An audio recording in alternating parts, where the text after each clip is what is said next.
না স্বামী, আমি যে আপনাকে ছেড়ে কিছুতেই থাকতে পারবো না। এ কি বলছো? হ্যাঁ স্বামী, আমার যে যেতেই হবে।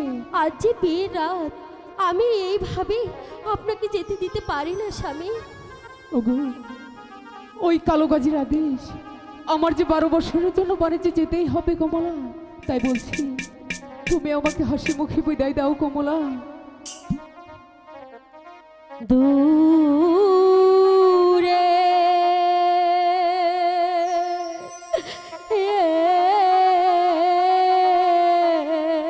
কমলা, বাহানিছি প্রাণের স্বামী চাইও না রে, দূরে বাহানিছি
লাইভ সিরাজি একটি বিনোদনমুখী অনলাইন ইউটিউব চ্যানেল। চ্যানেলটি সাবস্ক্রাইব করুন।